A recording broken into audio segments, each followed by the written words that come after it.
नमस्कार, जय महाराष्ट्र. मी डॉक्टर अनिल फळे. M 2035 live मध्ये आपल्या सगळ्यांचं स्वागत आहे. अखेर ओमराजे निंबाळकर खासदार आता ते एकनाथ शिंदे यांच्या शिवसेनेचे की उद्धव बाळासाहेब ठाकरे शिवसेनेचे, हा प्रश्न अजून सुटलेला नाही. त्याचं उत्तर अजून मिळालेलं नाही. या परिस्थितीमध्ये आज मुंबई हायकोर्टाने जो निकाल दिलेला आहे तो निकाल ऐकून ओमराजे निंबाळकर यांना धक्का बसलेला आहे. कारण त्यांचे वडील पवनराजे निंबाळकर यांची 2006 साली अज्ञात हल्लेखोरांनी, असं आता म्हणता येणार नाही, तर ते हल्लेखोर कोण आणि त्या कटामध्ये कोण कोण सहभागी होते. डॉक्टर पद्मसिंह पाटील, राज्याचे माजी गृहमंत्री, यांच्यासह बाकी 8 जण होते. अर्थात आज त्यांची सगळ्यांची दोषमुक्तता झालेली आहे. ते निर्दोष सुटलेले आहेत. आणि हा धक्का ओमराजे निंबाळकरांना आहे.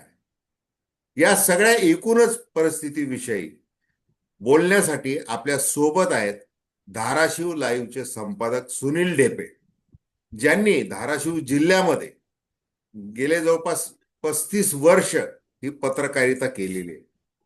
मग राजकारण मागे काय होतं, आता काय सुरू आहे, आणि हे जे घराणे आहे, म्हणजे ओमराजे असतील, त्यांचे वडील पवनराजे असतील, डॉक्टर पद्मसिंह पाटील असतील, राणा जगजित सिंग असतील, यांच्याविषयी ते आपल्याला बरंच काही सांगणार. तर सुनील, तुम्ही सांगा, म्हणजे तुमचं आता एकूण हे जे कोर्टाचा जो निकाल आहे, तो कोर्टाचा निकाल आणि ओमराजे निंबाळकर घेत असलेले राजकीय निर्णय, याच्याबद्दल पहिल्यांदा तुमचं मत काय ते सांगा. आज सीबीआयच्या कोर्टानं पवनराजे लिंबाळकर यांच्या हत्याकांडाचा जो निकाल दिलेला आहे त्या निकालाचं स्वागत करावं का हा निर्णय दुर्दैवी आहे असं धाराशिव जिल्ह्यातील जनतेला हा प्रश्न पडलेला आहे. कारण 20 वर्षापूर्वी पवनराजे लिंबाळकर यांची नवी मुंबईतील कळंबोली येथे अशी दुर्दैवी हत्या झाली होती. त्या हत्याकांड प्रकरणी डॉक्टर पद्मश्री पाटील यांच्यासह 9 जणांवर आरोपपत्र दाखल होतं. गेली 20 वर्ष पवनराजे लिंबाळकर यांच्या पत्नी आणि त्यांची मुलं न्यायासाठी झगडत होते. पण निकाल या प्रकरणातील सर्व आरोपीची निर्दोष मुक्तता न्यायालयाने केलेली आहे सबळ पुराव्यावर. त्यामुळे ओमराजेंना मोठा धक्का बसलेला आहे. तर डॉक्टर पद्मसिंह पाटील यांच्या कुटुंबाने या निर्णयाचं स्वागत केलेलं आहे. एकीकडे आनंद आहे आणि दुसरीकडे दुःख आहे. अशा परिस्थितीमध्ये धाराशिव जिल्ह्यातील जनता आज पूर्ण धाराशिव जिल्ह्यामध्ये कुठेही आनंद उत्सव साजरा नाही किंवा काहीच नाही आहे. पूर्ण शांतता आहे. एक प्रकारची तणावपूर्ण शांतता या जिल्ह्यामध्ये आता सध्या निर्माण झालेली आहे. तर हे सांगा, आता त्या निकालाचा तो निकाल काय लागलेला आहे वगैरे, एव्हाना सगळ्या महाराष्ट्राला आता कळालेला आहे. आता भलं ओमराजे निंबाळकर हा अंतिम निकाल पत्र हाती आल्यानंतर पुढे काय निर्णय घ्यायचा आहे, सीबीआय काय सर्वोच्च न्यायालयामध्ये जाईल, कारण की सीबीआय आणि पोलिसांच्या तपासावर अनेक ताशेरे या हायकोर्टाने ओढलेले आहेत. त्यातले बहुतांश हे समोर आलेले आहेत. म्हणजे माफीचा साक्षीदार असेल किंवा या सगळ्या गोष्टींविषयी ताशेरे ओढलेले आहेत. म्हणजे अगदी साध्या साध्या गोष्टी, जसं आता एखादा एवढा मोठा गुन्हा घडतोय म्हटल्यानंतर, म्हणजे मोबाईल फोन असतील, त्याच्यामधला सीडीआर डेटा असेल, हा गोळा न करणं, बऱ्याचशा गोष्टी आहेत. माफीच्या साक्षीदाराने बऱ्याच उलट सुलट असे साक्ष त्याच्यामध्ये दिलेली आहे. आता धाराशिव जिल्ह्यामधलं जे राजकारण आहे, म्हणजे डॉक्टर पद्मसिंह पाटील म्हणजे हे राजकारणातलं मोठं प्रस्ताव होतं. आणि आजही त्यांचे चिरंजीव, त्यांच्या घराणे हे राजकारणामध्ये आहेत. राणा जगजित सिंग जे आता आमदार आहेत आणि ते भारतीय जनता पार्टी सोबत आहेत. अशा परिस्थितीमध्ये हे सांगा की पवनराजे आणि पद्मसिंह पाटील यांचं नातं आणि त्यांच्या राजकारणाला, म्हणजे त्यांचं वैमनस्य केव्हापासून सुरू झालं, त्याची काय कारण होती?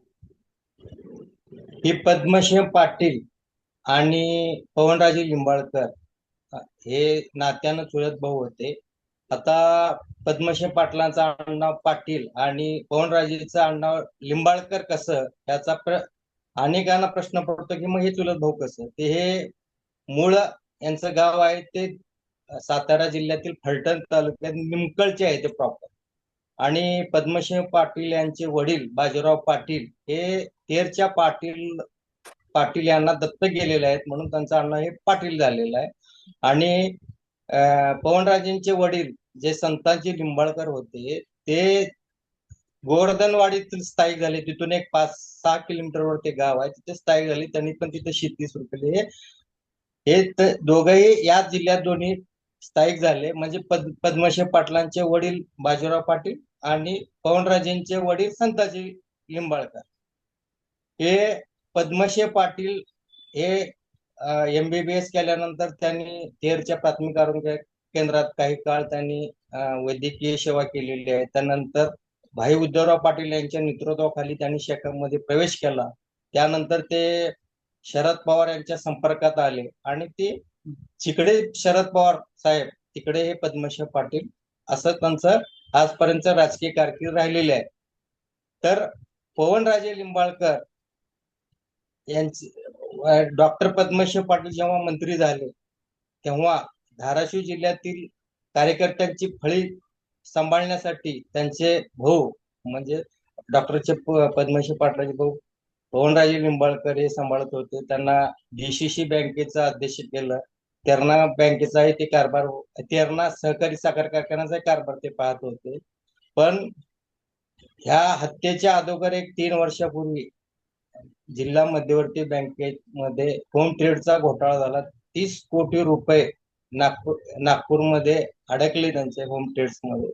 त्याच्यानंतर ह्या दोघांमध्ये वैमनस्य आलं. पवनराजे या प्रकरणात पवनराजे लिंबाळकर यांना काही काळ म्हणजे जेलवारी पण भोगावं लागली. त्याच्यानंतर ह्या दोघांमध्ये वैमनस्य आलं, कारण पवनराजेंचं जे काय म्हणणं होतं की मी जे केलेलं आहे ते डॉक्टर पद्मश्री पाटलांच्या सांगण्यावरून केलेलं होतं, हे जे पैसे गुंतवले होते. पण पर्यायानं काय झालं की ह्या होम ट्रेड मध्ये 30 कोटी अडकल्यानंतर लोकांनी DCC बँकेमधल्या सगळ्या ठेवी परत घेतल्या, अनेक खाते बंद झाली. त्याच्यामुळे बँक अक्षरशः म्हणजे रसातळाला गेली आणि लोकांच्या अनेक ठेवी अडकलेला हा भाग वेगळा झाला. परंतु नंतर 2004 ची विधानसभाची निवडणूक आली, त्याच्यामध्ये पवनराजेंनी डॉक्टर पद्मसिंह पाटील यांच्या विरोधात विधानसभेची निवडणूक लढवली. त्याच्यामध्ये पोस्टल मताच्या आधारे डॉक्टर पद्मश्री पाटलाला घोषित केलं गेलं त्यावेळेस, कारण त्यांनी काटोकी टक्कर झालेली होती. त्यांच्या 454 मतांनी डॉक्टर पद्मश्री पाटील यांना त्यावेळेस घोषित केलं. त्यावेळेस काय आपल्याला मशीन नव्हत्या, त्यावेळेस मतपत्रिकेवर त्यावेळेस मतदान घेतलं जात होतं आणि हेराफेरी झाल्याचा आरोप पवनराजेंनी केला होता. मग यांचं जे राजकीय प्रस्ताव वाढत होतं, यातूनच ही हत्या झाली असा आरोप त्यांच्यावर केला गेला. नंतर त्यावेळेस ते मंत्री होते, त्यांना राजीनामा द्यावा लागला आणि मंत्री राजीनामा दिल्यानंतर मग त्यांचे जे पुत्र आहेत राणा जगजितसिंह पाटील हे राजकारणात आले आणि त्यांची कारकीर्द नंतर सुरू झाली. पण आता हे एवढं मोठं म्हणजे राजकीय, नंतर हितसंबंध, त्याच्यानंतर रक्ताचं नातं, मग ते भावकी, खानदानी, म्हणजे ही सगळी जी दुश्मनी, याचं एक मोठं उदाहरण म्हणून या घटनेकडे पाहता येईल, पद्मसिंह आणि पवनराजे यांच्याकडे. वर ती राजकीय असूये पोटी एकमेकांना पाण्यात पाणी आणि एकमेकांना संपवणे या पातळीपर्यंत गेलेलं आहे. आता आज परिस्थिती जी आहे, मग आता राणा जगजित सिंह हे जे राजकारणामध्ये आहेत ते भारतीय जनता पार्टीमध्ये केव्हा आले आणि त्यांनी त्यांचं राजकारण सांगा. आणि त्यांच्यावर जसे आता पद्मसिंह पाटील यांच्यावर असे हे जे आरोप तुम्ही सांगताय ते आरोप झालेले आहेत, पवनराजेंनी केलेले आहेत. आता राणा यांच्यावर कोणते आरोप आहेत किंवा कसं त्यांच्या राजकारणाची काय नेमकी त्यांचं नेचर काय त्या राजकारणाचं कसं सांगाल तुम्ही? या ह्या पवनराजे यांची जी हत्या कळंबुली येते 3 जून 2006 रोजी झाली. त्याच्या पहिल्यांदा त्याचा तपास जो आहे ते कळंबुली पोलीस करत होते आणि त्यावेळेस डॉक्टर पद्मश्री पाटील सत्तेत असल्यामुळे या जो हत्याकांडाचा तपास हा योग्य रीतीने चालत नव्हता, म्हणून हे प्रकरण नंतर मग पवन आपल्या ओमराजेंच्या अर्जावरून त्यांचं जे हा प्रकरण क्राईम ब्रँच कडे गेलं. मग त्याच्यात पण त्यांना समाधान न झाल्यामुळे त्यांनी सुप्रीम कोर्टात याचिका दाखल करून नंतर मग त्यांनी हे सीबीआय कडे प्रकरण केलं आणि सीबीआयनं जो काय तपास केला तो योग्य रीतीने न केल्यामुळे हा निर्दोष त्याची मुक्तता झालेली आहे. जेव्हा या प्रकरणामध्ये पद्मश्री पाटलांना अटक झाली, 3 महिने त्यांना पण जेलवारी भोगावी लागली होती. त्याच्यानंतर मग पवार साहेबांनी त्याच्याकडे कुठलंही सदस्यत्व नव्हतं विधानसभा किंवा विधान परिषद, अशा परिस्थितीत शरद पवार साहेबांनी राणा जगदीश पाटलांना राज्यमंत्री केलं आणि जवळपास त्यांच्याकडे 7 ते 8 खाते होती त्यावेळेस. आणि त्याच्यानंतर मग त्यांनी आमदारकी लढवली. पहिल्यांदा त्यांनी ओमराजेच्या विरुद्ध जेव्हा निवडणूक लढवली नंतर त्यावेळेस त्यांचा पराजय झाला. नंतरच्या निवडणुकीत मात्र त्यांचा 2014ला विजय झाला. मग 2019 मध्ये पुन्हा हे ओमराजे आणि राणा जगदीश पाटील आमने सामने आले लोकसभेच्या निवडणुकीमध्ये. ओमराजे अखंड शिवसेना असल्यामुळे ती शिवसेनेकडून होते आणि राणा जगदीश पाटील हे राष्ट्रवादीकडून होते. परंतु त्यांचा पराभव झाला आणि त्यांना कळून चुकलं की आता आपण भाजपमध्ये गेलं पाहिजे. आणि 6 महिन्यातच त्यांनी जेव्हा विधानसभेचे 2019ची जे विधानसभा झाली त्याच्यानंतर ते भाजपकडून लढले तुळजापूर मतदारसंघात आणि त्यांचा तो 2019 मध्ये तुळजापूर मतदारसंघातून विजय झाला. 2024 मध्ये ते भाजपकडून पुन्हा निवडून तुळजापूर तालुक्यात आले. त्याच्या अगोदर जी लोकसभा निवडणूक झाली त्याच्यामध्ये ओमराजे जेव्हा शिवसेनेत फूट पडली तेव्हा ते शिवसेना ठाकरे गटाकडे गेले. त्याच्यामुळे त्यांना शिवसेना ठाकरे गटाकडून उभे होते 2024च्या निवडणुकीत. आणि राणा जगदीशसिंह पाटलांच्या जे पत्नी आहेत अर्चना पाटील हे मित्र पक्ष असलेल्या राष्ट्रवादीकडून म्हणजे अजित पवार गटाकडून लढल्या.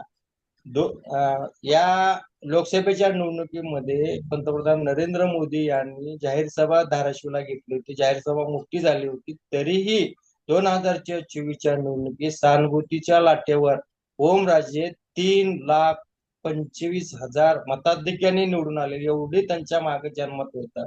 असं असतानाही गेले काही दिवस ओमराजे निंबाळकर हे या शिंदे गटात प्रवेश करणार अशा ज्या बातम्या येत आहेत आणि यात तथ्य किती आहे हे ओमराजे स्वतः सांगू शकतील, कारण त्यांनी आजच्या निकालानंतर मी माझी भूमिका जाहीर करणार असं त्यांनी सांगितलेलं होतं. त्यांनी अद्याप आपली भूमिका जाहीर केली नाही, परंतु सर्व जनतेला वाटतंय की ओमराजे हे आता ठाकरे गटात न थांबता शिवसेना शिंदे गटात प्रवेश करणार अशा चर्चा सुरू झालेली. नाही, आता हे जसं आता राष्ट्रवादी त्याच्यानंतर म्हणजे पवनराजे पद्मसिंह पाटील यांचं जे काही राजकारण त्यांचं मग काय अंत झाला ते माहिती आहे आपल्याला. तसं आता राणा आणि हे ओमराजे यांचं राजकारण आता त्यांनी आता कोर्टाचा निकाल लागल्यानंतर पत्रकारांनी ज्या वेळेला ओमराजेंना विचारलं की आता तुमचा राजकीय निर्णय काय असणार आहे, तर त्यांनी सांगितलं की मी कार्यकर्त्यांशी नागरिकांशी बोलणार आहे. जसं तुम्ही आता सांगितले की एक संभ्रमाचं वातावरण आहे, तणावग्रस्त अशी शांतता आहे धाराशिव जिल्ह्यामध्ये आणि ती पक्षापक्षांमध्ये आहे आणि आम जनतेमध्ये देखील आहे. आता मग जर हे एकनाथ शिंदे यांच्या बरोबरच राहिले ओमराजे निंबाळकर, मग त्यांनी जो निर्णय घेतलाय की आता आपल्याला इकडे यायचंय मग आणि मग राणा हे तुमचे भाजपमध्ये आहेत आणि या दोन्ही पक्षांची वर युती आहे, तर मग ते कसं साठगाठ बांधतील आपल्या राजकारणाची. आणि एवढं वैमनस्य असताना की महायुतीमध्ये हे दोन नेते कसे राहू शकतात जिल्ह्यामध्ये वेगवेगळ्या पक्षांमध्ये, ते काय होऊ शकतं? दोघांमध्ये दोन्ही जरी सत्तेत आले, जर ओमराजे जर शिंदे गटात जरी आले तरी दोघांचं कधीही पटू शकणार नाही, कारण ओमराजेंच्या मनामध्ये कधी या म्हणजे पद्मश्री पाटील असतील किंवा राणाजगदीश पाटील असतील यांच्याविषयी कधीच प्रेम वाटलं नाही आजपर्यंत. कधी एकमेकाच्या कुटुंबाचा कार्यक्रम असतील किंवा कधी एकमेकाचं तोंड सुद्धा ते पाहत नाहीत. दोघांचं जरी जिल्हा नियोजन समितीची बैठक झाली तिथे यांचे दोघांचे हमबेतुंबे अनेक वेळेला झालेले आपण पाहिलेलं आहे. त्यामुळं हे दोघं जरी सत्य जरी असले तरी यांचं दोघांचं कधीच पटू शकणार नाही. आणि ओमराजेंचं असं म्हणणं आहे की मी निष्ठा आहे, मी आजपर्यंत मी निष्ठेनं वागलो, पण निष्ठा असून राजकारणात चालत नाही आहे. तर मी एवढं काम करतोय काय, माझं कोणीच ऐकत नाही, अधिकारी ऐकत नाही किंवा प्रशासन ऐकत नाहीये. तर मग आणि भविष्यात त्यांना आता चिंता लागलेली आहे की 2029 ची निवडणूक कशाच्या बळावर लढायची. कारण एकतरी म्हणतात की माझ्याकडे पैसा नाही, समोरच्या पार्टीकडे पैसा आहे, सत्ता आहे, आणि मी त्यांच्या विरोधात टक्कर कशी देणार. आणि कार्यकर्त्यांचं मी सत्तेत जर नसेल तर कार्यकर्त्यांची कामं कशा होणार, कार्यकर्त्याची फळी माझ्या मागे कशी राहणार, ही त्यांना चिंता गेले काही दिवस सतावत आहेत. त्याच्यामुळे ती या कार्यकर्त्याशी निर्णय घेऊन हा निर्णय घेणार असं जरी म्हटले असतील तरी तशी चाहूल आता जनतेला लागलेली आहे. नाही, आता हे खरं तर आश्चर्याची गोष्ट आहे. नेमकं त्यांच्या मनामध्ये काय काय आहे हे काही आता ते जोपर्यंत जाहीर करत नाही तोपर्यंत कळणार नाही आपल्याला. ते गेले विमानाने 2-3दा आले देखील, ते नंतर नाकारलं देखील. वेगवेगळे कारण त्यांनी सांगितले. इकडं ज्या वेळेला उद्धव ठाकरे यांनी मातोश्रीवर बैठक ठेवली होती त्याही वेळेला ते तिथं आले नाही. आणि त्याच्यानंतर गटनेते उद्धव बाळासाहेब ठाकरे शिवसेनेचे खासदार अरविंद सावंत यांनी जी पक्षाची संसदीय मंडळाची जी बैठक ठेवली होती त्याला तिथं ते आले नाही. मात्र या सगळ्या दरम्यान त्यांनी जे काही प्रतिक्रिया दिली होती ती आज जे बोललेले आहेत तेच त्या 2 दिवसांपूर्वी बोललेले आहेत की 20 जून नंतर मी माझं सांगेन की काय आहे ते. आणि याची उत्सुकता आहे की आता ते जे पत्र ओम प्रकाश बिर्ला लोकसभेच्या सभापतींना देण्यात आलं आहे असं म्हणतात, ते नेमकं काय दिलेलं आहे हे अजून बाहेर आलेलं नाही. त्याच्यामुळं त्याच्यावर 6 खासदारांच्या सह्या आहेत की नाही याच्यावरच प्रश्नचिन्ह आहे. आणि ओम राजेंची जी तळ्यात माळ्याची भूमिका आहे ती एक आहे. आता तुम्ही जे म्हणताय की त्यांचं जवळपास काय निश्चित झालेलं आहे. आता बघा, माझ्याकडे पैसा नाहीये, माझ्याकडे अधिकार नाहीये, आणि 2029 मध्ये लढण्यासाठी समोरच्या पार्टीकडे खूप पैसा आहे किंवा त्यांच्याकडे अधिकार आहेत, आणि मग माझं काय होईल हा प्रश्न त्यांना खरंच म्हणजे काय कारण म्हणण्याचं तसं तर काही कारण दिसत नाही. कारण ज्या वेळेला पंतप्रधान नरेंद्र मोदी हे त्या अर्चना पाटील यांच्यासाठी सभा घेतात, ती सभा होते काय, हे सत्ताधारी पक्ष आहे आणि भरपूर अशी रसद वाटली जाते. पर वोट काय पर नोट किती वाटले असतील तो भाग वेगळा. त्या परिस्थितीमध्ये ओमराजे निंबाळकर जे तुम्ही सांगताय की सहानुभूतीमुळे ते 3 लाखापेक्षा जास्त मताधिक्य घेऊन निवडून आलेले आहेत. मग त्यांना जर एवढं माहिती आहे की आपण एवढ्या मताधिक्यांनी निवडून आलोय आणि खर्च न करता आलेलो, मग आता 2029 एवढी काय त्यांना काळजी आहे? हे कसं म्हणजे काळजी ओमच्या मनात नेमकं काय आहे? काळजी करण्याचं कारण काय झालं सर, की सध्या जे धाराशिव जिल्ह्यामधले आता ठाकरे गटाचे 2 आमदार आहेत. एक उमरग्यातून प्रवीण स्वामी, धाराशिव मध्ये कैलाश पाटील. तरी नुकत्या झालेल्या जिल्हा परिषद निवडणूक असेल किंवा नगर परिषद असेल, या निवडणुकीमध्ये स्वतः ओमराजेंनी स्वतःच्या खिशातील पैसे खर्च केला. पक्षाकडून त्यांना काहीच मदत मिळाली नाही किंवा पक्षाकडून कोणी आलं नाही. त्यांनी स्वतःहून म्हणजे निवडणूक लढवली आणि अपेक्षित त्यांना यश मिळालं नाही या दोन्ही निवडणुकीमध्ये. त्यामुळे आणि कार्यकर्ते सध्या नाराज आहेत त्याच्यामुळे की बाबा आपण एवढं करून आपल्याला अपेक्षित यश मिळालं नाही, कुठलंही सत्ता केंद्र त्यांच्या ताब्यात आलेलं नाही. आणि कार्यकर्त्याच्या हाताला कुठलाही, सध्या कार्यकर्ते कशावर जगतात तर त्यांना कामं पाहिजेत, ते कामं त्यांना मिळत नाही. आणि आता जर पाहिलं तर बार्शीमध्ये दिलीप सोपल ठाकरे गटाचे असताना सुद्धा त्यांची एकनाथ शिंदेशी जवळीक वाढलेली आहे. त्यांनी बार्शीमध्ये कार्यक्रम घेतला एकनाथ शिंदेना घेऊन, तिथं विरोधात वातावरण. त्याच्यानंतर अ, तुळजापूर मतदारसंघात राहणार तिथं विरोधी वातावरण आहे. त्याच्यानंतर औष्यामध्ये विरोधी वातावरण आहे. भूम परंड्यामध्ये राहुल मोठे हे सध्या अजित पवार गटात गेल्यामुळे तिथं विरोधात वातावरण आहे. मग भविष्यामध्ये जर असंच विरोधी वातावरण राहिलं लोकसभेच्या निवडणुकीत तर कसं होणार? ही त्यांना आता चिंता सतत असं माझं वैयक्तिक मत आहे. नाही, आता आपण त्यांच्या तर मनात आपण नेमकं काय हा, चाललंय? आपण तर आपलं वैयक्तिकच मत मांडतोय, परंतु आपण एक पत्रकार असल्यामुळे आपल्याला जनमानस काय सांगताय हे तर तुम्हाला माहिती, धाराशिव मधलं. त्याच्यानंतर राजकारणाचे हे सगळे जे नेते आहेत वेगवेगळ्या धाटणीचे, वेगवेगळ्या रंगाचे, काय की आता जर ओमराजे असं म्हणत असतील की स्थानिक स्वराज्य संस्थांच्या निवडणुका, मग उद्धव ठाकरे फिरत नाहीयेत, मग उद्धव ठाकरेंची तब्येत बरी नाहीये, मग निदान आदित्य ठाकरे यांनी फिरायला पाहिजे.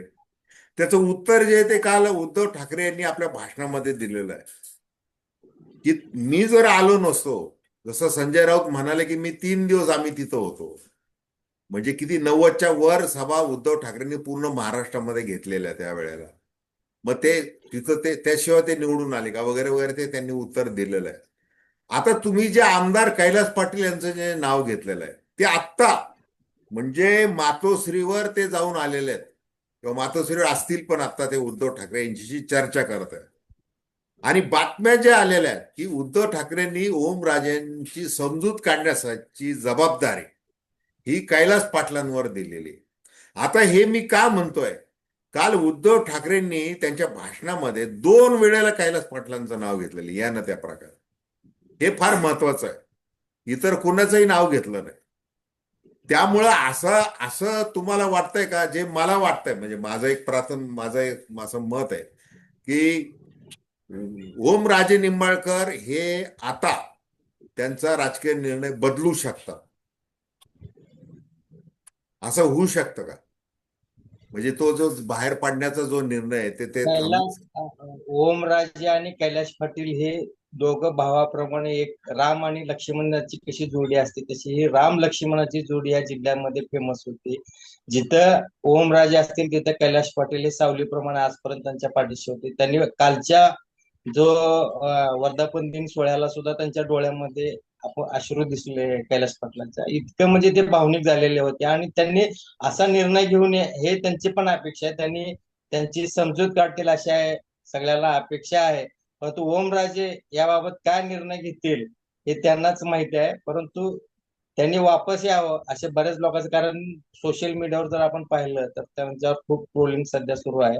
कारण आणि ह्या निकालामुळे अशी परिस्थिती निर्माण झालेली आहे, धड ती इकडचे नाहीत आणि धड तिकडचे नाहीत, किंवा म्हणजे अशी परिस्थिती झालेली आहे की आता कार्यकर्ते सध्या म्हणजे काय करावं नेमकं अशा परिस्थिती झालेली आहे. कारण हा निर्णय जर निकाल जर त्यांच्या बाजूने लागला असता तर आनंद खुशीने त्यांनी जर प्रवेश केला असता शिंदे गटात तर काहीच लोकांना वाटलं नसतं. पण निर्णय पण विरोधात गेलेला आहे. त्याच्यामुळं आणि हा निकालाचा आणि त्यांच्या राजकीय प्रवेशाचा काही संबंध नसला तरी आजपर्यंत परस्पर संबंध आजपर्यंत लोकांनी घातलेला आहे. आणि हा निर्णय विरोधात गेल्यामुळे आता ओमराजे नेमकं काय करणार याकडे आता धाराशिव जिल्ह्यातील जनतेचं लक्ष लागले. नाही, जनतेचं काय म्हणजे ते स्वतः संभ्रमात सापडलेले आहेत आता. म्हणजे आता ते हम्म. ऑपरेशन तुडवा वगैरे हे सगळं राजकीय शब्द बाजूला ठेवा, पण तो आता ओमराजे निंबाळकर यांना नियतीने तुडवलेला आहे. म्हणजे बघा कसं की त्यांच्या वडिलांच्या हत्येचा निकाल आणि ते सगळे आरोपी निर्दोष सुटणे, तिथे एक त्यांची हे झालेली गोष्टी, ते त्यांच्या विरोधात गेलेलं आहे. इकडं ते एकनाथ शिंदे यांच्या जे काही 6 विमानं होते त्याच्यापैकी एक विमान तर त्यांना ते कामाला आलं. मग तुमचे ते माजी आरोग्यमंत्री डॉक्टर काय तानाजी सावंत, ते तानाजी सगळं झालं ते. आता ते त्यांचंही नीट समाधान झालेलं नाही, अजून काही निश्चित काहीच ठरलेलं नाहीये की काय नेमकं होणार आहे. दुसरीकडे त्यांना ज्यांनी भरभरून मतं देऊन निवडून आणलेलं आहे, बरं ते काही धनुष्यबाण किंवा कमळाच्या याच्यावर नाही, उद्धव ठाकरेंच्या याच्यावर निवडून आणलं, मशाल चिन्हावर निवडून आणलेलं आहे. ते लोक त्यांच्यावर नाराज झालेले आहेत. आणि मग ते सोशल मीडियामध्ये जे त्यांना ट्रोलिंग केले जात आहे, आज लोकांना व्यक्त करायचं एक मोठं माध्यम म्हणजे सामाजिक माध्यम आहे, सोशल मीडिया. त्याच्या त्यांना ट्रोल केलं जाते, म्हणजे सगळीकडून त्यांची म्हणजे ससे ओलपट होत आहे आणि त्याला ते स्वतः जबाबदार आहे. तर अशा परिस्थितीमध्ये आता भारतीय जनता पार्टी कितपत निर्णय घेऊ शकते, काय करू शकते? कारण एकनाथ शिंदे यांनी जे काही धाडस केलं हे सगळं खासदार फोडण्याचं, ते आज तुम्ही कोल्हापूरमध्ये आता बघा, सभा आता नुकतीच संपलेली आहे. त्याच्यामध्ये शहेनशाह केंद्रीय गृहमंत्री अमित शाह हे आमच्या पाठीशी कसे पहाडासारखे उभे आहेत असं एकनाथ शिंदे यांनी सांगितलं. मग जसं ते व्यासपीठावर असतानाच निकाल आला हा हायकोर्टाचा, ते निर्दोष सोडल्याचा, त्याच्यामुळं तिथं मग ताबडतोब मुख्यमंत्री देवेंद्र फडणवीस, एकनाथ शिंदे यांनी ताबडतोब केंद्रीय गृहमंत्री अमित शाह यांच्याशी चर्चा केली. मग अमित शहानी लगेच त्यांना सांगितलं की आपल्याला सीबीआयला आम्ही सांगू की तुम्ही अपील दाखल करा सुप्रीम कोर्टामध्ये. म्हणजे आता ते होणार आहे, आता ते होईल. आता यालाच जवळपास 20 वर्ष गेले, अजून पुढचे 20 वर्ष चालेल. आणि मग अशा या सगळ्या काळामध्ये की एवढी तणाव म्हणजे ओमराजेंच्या कुटुंबामध्ये जो तणाव आहे, त्यांची जी वेदना आहे मुख्य, ते अजून त्याला ताण मिळणार आहे, ही सगळी परिस्थिती आहे. तर त्यामुळे ते असं मला पुन्हा एकदा सांगावं वाटतंय की ते निर्णय थांबवू शकतात. आणि आता उद्धव ठाकरे काय निर्णय घेतील हे बघणं महत्वाचं असणार आहे. कारण संसदीय मंडळाच्या पक्षात ते बैठकीचा आदेश त्यांनी झुगारलेला आहे, त्याला तो व्हीप झुगारलेला आहे, हे सगळं त्यांनी केलेलं आहे. आणि किती नाही म्हटलं तरी आपल्याला कुठेतरी आता लवचिक व्हावं लागणार आहे प्रत्येक गोष्टीमध्ये. म्हणजे ज्यांना जायचं त्यांनी खुशाल जा असं म्हणणं हे उद्धव ठाकरेंना राजकीय दृष्ट्या परवडणारं नाहीये. त्यामुळं ते ओमराजेंच्या बाबतीत निर्णय घेऊ शकतात. आणि त्यांच्या बाबतीत निर्णय घेतला की मग पुढे अजून राजकारण वेगळ्या पद्धतीचं बदलणार आहे. जाता जाता हे सांगा की राणा यांच्यावर ओमराजेंनी दरम्यानच्या काळामध्ये मध्ये काय ते बरंच झालं ना तुमचं, ते ड्रग्ज वगैरे काय काय काय त्यावेळची काय भूमिका होती, त्याच्यानंतर नियोजन मंडळामध्ये कशा कशावरून त्यांचे बसण्यावरून वाद झाले, कुठले वाद झाले, हे सगळं पाहिलेलं आहे. तर त्या संबंधी सांग.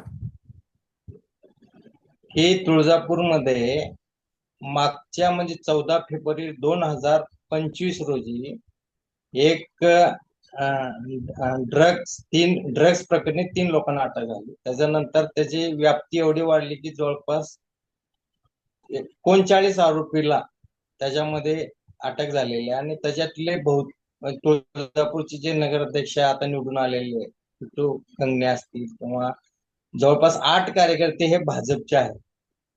त्याच्यामुळे आणि ह्यांचा जो करता धरता आहे ते राणा जगजितसिंह पाटील आहेत, त्यांना म्हणजे पाठीशी घालणारे असा आरोप ओमराजे सातत्याने करत होते. परंतु आपण पाहिलं की हे आरोप मागच्या ज्या नगरपालिकेची निवडणूक झाली तिथे टिकलेले नाहीत. तुळजापूरमध्ये भाजपची सत्ता आलेली आहे. ज्यांच्यावर ड्रग्जचा आरोप आहे ते विनोद उर्फ पिंटू गंगणे हे निवडून तिथे आलेले आहेत नगराध्यक्ष म्हणून. आणि सत्ता सुद्धा तिथे या ठिकाणी भाजपची आलेली आहे. धाराशिव मध्ये सुद्धा भाजपची सत्ता आलेली आहे आणि शिंदेचा जो आहे तो उपनगराध्यक्ष झालेला आहे. उमरग्याला असतील तर ते शिंदे सेनाचा नगराध्यक्ष झालेला आहे. म्हणजे काही ठिकाणी शिंदे सेनेचे नगराध्यक्ष झाले तर काही ठिकाणी भाजपचे झालेले. त्याच्या आणि कुठेही ठाकरे सेनेचा नगराध्यक्ष झालाय. जिल्हा परिषद मध्ये निवडणूक झाली, जिल्हा परिषद मध्ये भाजप आणि शिंदे सेने सत्ता आलेली आहे. राणा जगजितसिंह पाटील यांच्या पत्नी अर्चना पाटील ज्या लोकसभा निवडणुकीत पराभव झाल्या ते अध्यक्ष झालेले आहेत. आणि त्याच्यामुळे ओमराजे हे राजकीय दृष्ट्या मागच्या काही दिवसामध्ये अयशस्वी ठरलेले आहेत. त्यामुळे ते आता त्यांना एक सत्तेची चाहूल लागल्यामुळे ती शिंदे गटात जाणार की ह्या निकाल विरोधात लागल्यामुळे परत वापस येणार. आता ही येत्या 2 दिवसात हे सर्व नाही आता आपल्याला समोर येईल. आता खरं तर बरं का सुनील, असं आहे की तुम्ही हे महायुती, आता मुख्यमंत्री देवेंद्र फडणवीस आणि उपमुख्यमंत्री एकनाथ शिंदे यांचं जे अंतस्थ वैर आहे हे जगजाहीर आहे. ते मुख्यमंत्री पदाच्या यांनी, आणि मग ते साताऱ्यात काय घडतं, इकडं नवी मुंबईमध्ये गणेश नाईक काय बोलत असतात, हे सगळं महाराष्ट्र पाहतोय. अशा परिस्थितीमध्ये आता ह्या जे दोन वर्चस्ववादी आहेत धाराशिव जिल्ह्यामध्ये, ओमराजे आणि राणा, हे कसं काय टिकणार? यांचंही तसं तू मै हे राहणारच आहे. ते जरी इकडे आले तरी तरी ते राहणारच आहे. सद- त्याच्यामुळे ते सध्या संपेल असं काय. हा. धाराशिव जिल्ह्यामध्ये जरी भाजप आणि शिंदे सेनेची युती आहे, परंतु काही ठिकाणी युती नव्हती तरी नंतर नगराध्यक्ष वगैरे म्हणजे पदाधिकारी निवडताना त्यांची युती झालेली आहे. त्याच्यामुळे यांच्या दोघांचं शक्य नाही आहे, परंतु सत्तेचा लोणीचा गोळा खाण्यासाठी सध्या दोघंही एकत्र आहेत. त्याच्यामुळे ही दोघं जरी ओमराजे शिंदे सेनेत आले तरी राणा जगदीश पाटील यांचं आणि ओमराजेचं कधीच जमू शकणार नाही. हे असंच राजकारण खालच्या पातळीवर चालत राहणार, दोघंही एकमेकावर घाणेरडे आरोप करणार, आणि हे याची सवय आता धाराशिव जिल्ह्यातील जनतेला झालेली आहे. तिसरा नेता समोर येत नाही किंवा उगम पवत नाही तोपर्यंत यांची चलती दोघांची राहणार. म्हणजे आता बघा की हे राजकारणातले सगळे कशासाठी धावपळ करत असतात काय वगैरे. आपण पत्रकार तत्वाची चर्चा करत असतो, सामाजिक मानसिकतेचा विचार करत असतो, आणि त्याचा यांच्या राजकारणाचा फटका मात्र लोकांना बसत असतो, समाजाला बसत असतो. आता पत्रकारांनाही बऱ्याच नोटिसा त्रास, मला वाटतं तुम्हाला पण नोटिसा बरेचसे काही त्रास झालेले आहेत. ते सगळं तुळजापूर, ते ट्रक, त्या बातम्या दिल्यामुळे त्याच्याबद्दल तुम्ही सांगू शकता? म्हणजे आता हे जरी वैयक्तिक असलं तरी एक 25 पत्रकार तुमच्या बाजूने उभे राहिलेले आहेत. काय नेमकं ते होतं अतिशय 2 मिनिटांमध्ये सांगा, कारण आपली वेळ आता संपत आलेली आहे. महाराष्ट्रात मराठवाडा धाराशिव जिल्हा सर्वात मागास आहे, आणि नीती आयोगाच्या मागास जिल्ह्याच्या आधी तिसरा नंबर आलेला धाराशिव ते त्याला जिल्ह्याचा, ते एवढा मागास आहे. घोषित केलं ना, आणि ऍस्पिरेशनल डिस्ट्रिक्ट. एवढा मागास जिल्हा, या राजकारणाच्या भांडणामध्ये धाराशिव जिल्ह्याचा कुठेही विकास झालेला नाहीये. नुसते भंपकगिरी सुरू आहे सध्या, विकास करतो करतो. काही दोघांच्या राजकारणात इतका या धाराशिव जिल्ह्याचा बट्ट्याबोळ झालेला आहे. जेव्हा आम्ही या प्रश्नावर लढतो किंवा प्रश्न मांडतो, तुळजापूर ड्रग्स प्रकरणामध्ये मी अत्यंत खंबीरपणे भूमिका मांडलेली आहे, त्याची शिरे लावलेली आहे, त्याचा पर्दाफाश केलेला आहे त्या ड्रग्स रॅकेटचा. तर ते राणा पाटील यांना त्यावेळेस रुचलेलं नाही आहे. त्यांनी पहिल्यांदा मला सोशल मीडियावर ट्रोलिंग केलं, त्याच्यानंतर माझ्या विरोधात 500 ते 1000 लोकांचा जमाव, त्याच्यात सगळे भाजपचे कार्यकर्ते यांनी येऊन निवेदन दिलं माझ्या विरोधात की सुनील ढेपेच्या प्रॉपर्टीची चौकशी करा, ह्याच्यावर गुन्हे दाखल करा. पण पोलीस त्याच्यात तथ्य आढळून आल्यानंतर पत्रकार परिषद घेतली, पण काही पत्रकारांना वाटलं की बाबा सुनील ढेपेवर ही पाळी आलेली आहे, उद्या आपल्यावर, मग त्यांनी काही निवेदन दिलं. तर त्यांनी पत्रकार परिषद सांगितलं की आम्ही तुमच्या विरोधात नाही पत्रकाराचे, तर आम्ही सुनील ढेपेच्या विरोधात आहे.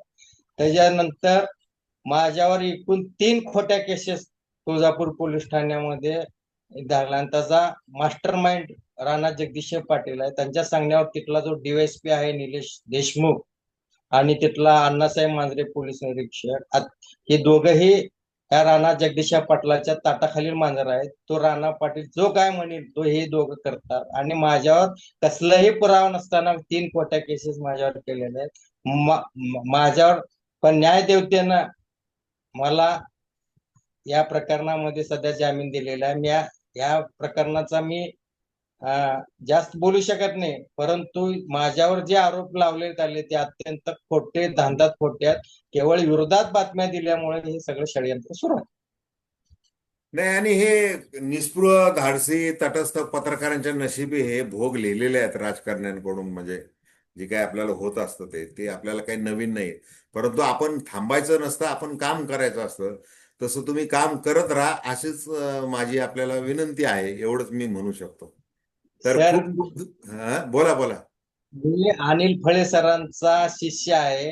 अनिल फळे सर जसे लढतात त्याप्रमाणे मी धाराशिव जिल्ह्यामध्ये लढत आहे आणि लढत राहीन. धन्यवाद.